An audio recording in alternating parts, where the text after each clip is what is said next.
Hey everybody, it's Jason Blaha here. You guys know what time it is. Time to talk about current events in the online fitness community. And for those of you who like these type of videos, please remember to click like down below. It would be greatly appreciated if you would please do that. Thank you so much. But over to the point. I had someone link me another one, and he titled it to me, Jason, you're right, these guys are dropping like flies. And apparently IFBB pro Trenz, who is only 53 years old, has passed away. And this is stuff that we need to talk about because this is what I keep trying to tell people, guys. This whole bodybuilding world, this hardcore bodybuilding world, people have to quit supporting it. You got to walk away from this stuff. And people really have to quit glorifying it because it really and truly is a death cult. And I'm not saying that to be mean. I'm not saying that to be disrespectful to Pitt, who has just passed away. I'm not meaning it that way, but at a certain point, we have to start using these dozens and dozens of guys, because I'm reporting on this like every month at this point. One of these guys is dropping every single month. And a bunch of them I predicted ahead of time. Several people I called 6 months ahead of time and said, hey, this guy's going to die. He's going to die. Bam, they dropped dead. All right, Rich Piana, Dallas McCarver. I made videos predicting it ahead of time. People can check that stuff. It's there. This world has problems. It has problems. And before people would say, well, he died of pneumonia. Normal people don't die of pneumonia in their 50s. Okay, that's not normal. And these are supposed to be people who had healthy, fit, active lifestyles. Okay, you need to understand that there's some major things going on when you lift weights vigorously and you have problems, and people would say, why? Because lifting weights offsets the majority of health problems that we have. Go look at the research and the data.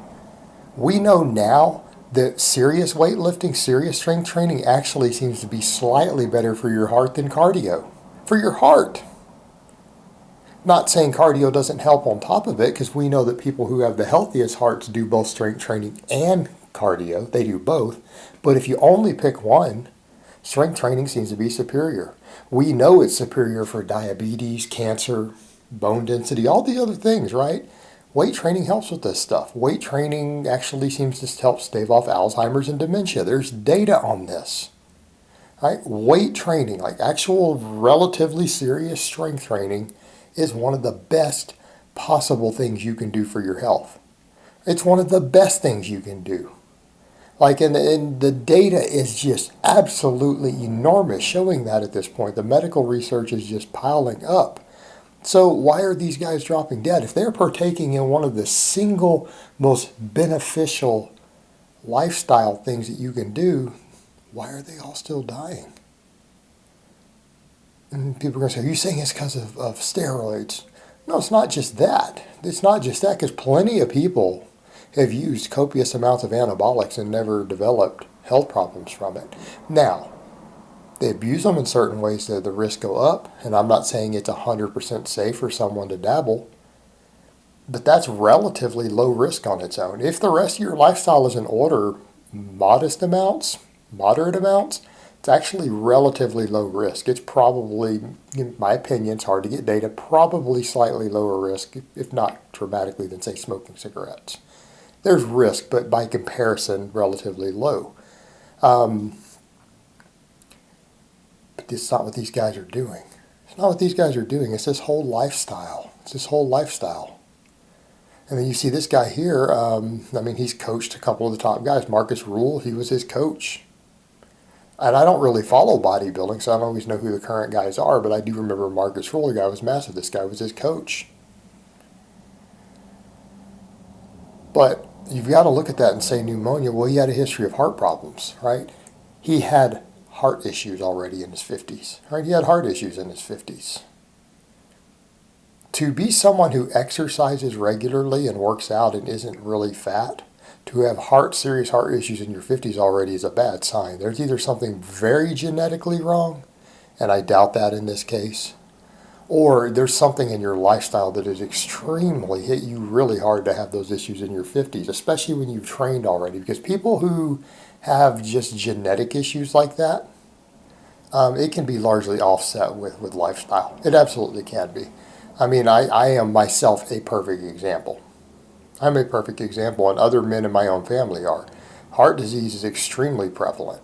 I have the genes for serious, severe heart disease that killed my own grandfather at 55. My own father had his first heart attack at 32. Both of his brothers had heart attacks in their 30s. I'm in my 40s and I haven't had a heart attack. My heart health is reasonably good.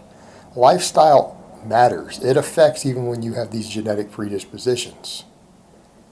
And incidentally, one of my cousins in the same family, where a bunch of the cousins that started having heart attacks, same family, the other one who is a serious athlete, has good heart health. But his brother doesn't. So lifestyle still matters even for people with these genetic predispositions. So people can't use that cop out. But the thing is, this guy, heart disease already, in his 50s, dies of pneumonia, which is, again, because of the heart disease. Okay, that's, people need to understand that. Healthy 53-year-olds don't die of pneumonia. Someone who's got a heart condition gets pneumonia in their 50s is in trouble. A little bit of a difference there. And that's ultimately what would do him in. And that's unfortunate. And is to say, had he not caught the pneumonia, would he probably still be alive? Probably. But he's still in trouble already with the heart disease happening at that point. But again, it made him susceptible to that. And that's what people need to realize. It's not always direct cause, it's the secondary stuff. And when you start looking at these lifestyles, people say, well, what do you mean? Like, what are they doing? Well, it's not just anabolics, guys. It's just the whole cocktail of things. And it's also because these guys run such large amounts of these substances that they have to take other things to offset the negatives. And I'll give you a perfect example. I mean, you want to talk about something that will destroy your health? Aromatase inhibitors, right? Aromatase inhibitors are deadly. They're deadly for men. You should never take one unless you have to. They're common practice in the gear world now because guys run such large amounts of anabolics that raise their estrogen that they start abusing aromatase inhibitors. Okay? Or they take aromatase inhibitors that they don't even need. They don't even necessarily need it and they start taking it to counter possible side effects. Right? Abusing aromatase inhibitors will destroy your heart. Right? That is a heart disease risk and a tendon tearing risk waiting to happen. That's something that people are doing in this world already on top of it. Then we go over to all the insulin, the IGF-1, the HGH. What does all that do to your insulin sensitivity? Destroys it. And people need to remember, these guys are really big today. They're not roid big. All right, when you look at these current crop of bodybuilders, that's not roid big. Okay? Arnold and Franco Columbu are roid big. Those guys use heavy doses of anabolics. They didn't have all this other stuff. These guys are using whole cocktails of things to get to that size. So when you start looking at everything that they do, the insane dieting on top of it, it's not healthy to diet down to 7% body fat. Okay, that's something people need to be aware of. That's dangerous also. So these guys are abusing copious amounts of anabolics. They're taking other things to counter the side effects that can hurt you. Stacking in insulin, which, again, deadly. When some of these guys, again, even look at what Konevsky was taking. He's taking more insulin than your grandma takes for her diabetes in his 20s, early 20s. Okay, that's normal in this world. Within the insulin on top of it, IGF-1, HGH can affect insulin sensitivity and blood glucose and insulin levels really badly. They stack all this stuff together, right? This is just a heart disease waiting to happen. Diabetes waiting to happen. And then they start throwing in stuff like clenbuterol and other stems to help burn body fat. In some cases, they take it when they're bulking to gain less body fat. You have this whole recipe for disaster. And then on top of it, there's a party scene in the bodybuilding world. And even Jerry Ward talked about this, right? Of the party drugs. That's normal. That's prevalent. That is extremely common in their world. They party, and because, as some of them said, as even Jerry had said, well, we just all went to heroin and coke because there's no empty calories like in alcohol, so we don't get fat. So these guys are willing to frequently do stuff like this so they can party without getting fat. And people say, why do they need to party? Well, because a lot of their partying involves their money. Keep in mind, there's a whole G4P community. That's a massive part of the bodybuilding world too. That's part of their whole party scene, and that's part of their income. Lifestyle's expensive. When you train and eat all day long, and you have no other life skills, and you have a $30,000 a year drug bill on top of your other bills, how do you think a lot of them pay for it? Okay, how do you think they pay for it?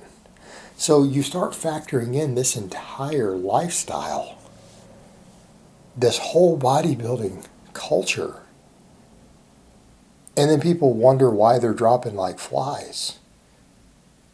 All right, this is a dangerous lifestyle. And there's a certain point where people have to quit glorifying this stuff. We have to quit pretending like this is part of fitness, because it's not. All right, this hardcore bodybuilding world has no place in fitness. Bodybuilding in general needs to just be rejected by the fitness world, because this is what we're seeing. These guys dropping dead in their 20s, 30s, 40s, 50s is the norm. Okay, the people on the standard American diet, the worst diet in the world, one of the most unhealthy populations in the world due to our excess. The general population is not even dropping dead like these bodybuilders are statistically. Okay, and that should tell you something. These are supposed to be people who exercise and diet year round. Yet sedentary, obese populations are dropping dead at a lower rate than they are. Right? So this whole death cult needs to just be rejected. This is just one more example. All right, guys, well, that's really all I have to say on that today. I hope it's been informative, and I will talk to you guys next time.